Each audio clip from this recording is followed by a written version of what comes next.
So this is the new year you've been waiting for. The countdown is over. The fireworks have faded. Your resolutions are written down somewhere, and now the noise has settled into quiet. And in that quiet, I want to hand you something you can actually use. 5 ideas the samurai lived by.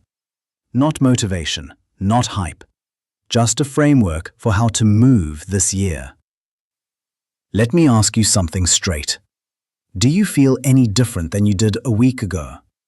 Because for most people, nothing has really shifted. The same thoughts run on a loop. The same habits pick right back up. The same problems show up again, just wearing a new date. You tell yourself this year will be different, but underneath, you usually already know you're repeating the pattern. The samurai had a name for this trap. They called it kyojutsu, the blur between what's real and the story you tell yourself. Here's the practical version. Most people confuse wanting to change with deciding to change. And your actions always tell the truth your words are hiding. If you want to know what you're actually committed to, don't listen to your goals. Watch where your time goes. Breaking out of kyojutsu starts with one uncomfortable move. Looking at your real behavior instead of your intentions. The next idea sharpens everything. The samurai called it shinen. The steady awareness that your time is finite and running. Not something to fear, something to use. Because the moment you accept that your time is limited, your priorities reorganize themselves. The complaints shrink. The excuses lose their grip. The fear of a little discomfort starts to look like a bad trade, because a hard morning is nothing measured against the years you'll never get back. Most people plan as if time is unlimited, so they postpone the important thing, wait for the perfect moment, and save their nerve for a someday that keeps sliding forward. The strategic truth is simpler. The only resource you actually control is your next choice, right now.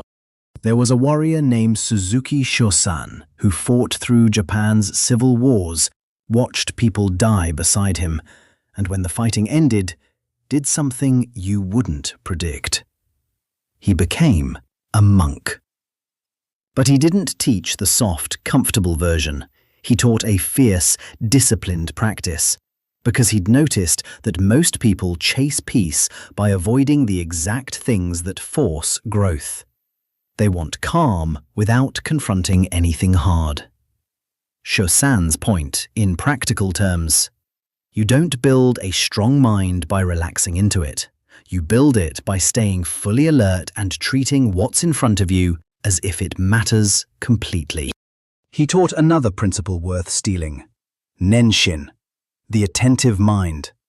The mind that stays where your body actually is, instead of drifting into future anxiety or past regret. And this is where most people quietly lose. You exercise while thinking about work. You work while thinking about your phone. You sit with people you love while half checked out on a screen. You're everywhere at once, which means you're effectively nowhere. A samurai couldn't afford that in a fight. A wandering mind was a fatal one. You can't afford it either, because scattered attention is the reason effort produces so little result. Full presence isn't a spiritual luxury. It's a performance multiplier. There's a quieter teaching called kigurai, a dignity that comes from inside, not from what you've achieved or who's clapping. This is the difference between people who actually change and people who only talk about it. The talker needs constant motivation, fresh inspiration, the buzz of a new start. The person with real inner footing needs none of that. They don't collapse when criticized or inflate when praised. They just keep walking their path because they chose it and they trust the choice. If your consistency depends on your mood, it will always fail you. The goal is to make the decision once and stop renegotiating it every morning. And that leads to the last one, isshin, one heart. Full commitment to a single direction instead of thin effort spread across 10. Most people fail not from weakness, but from division. Too many goals, too many back doors, too many exits kept open just in case. When you commit fully to one thing, failure gets harder, not because the work is easy, but because you've closed the escape routes. There's only forward. Focus isn't just about what you say yes to. It's about how many things you're finally willing to say no to. These 5 work together like strands of one rope. Kyojutsu keeps you honest about where you really are. Shinen reminds you the clock is running. Nenshin pulls your attention back to what's in front of you.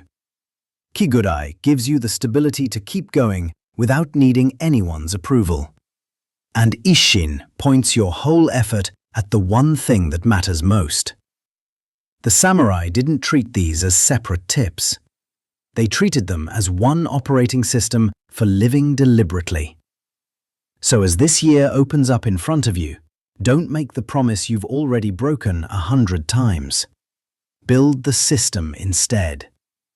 A year from now, you'll look back at this exact moment.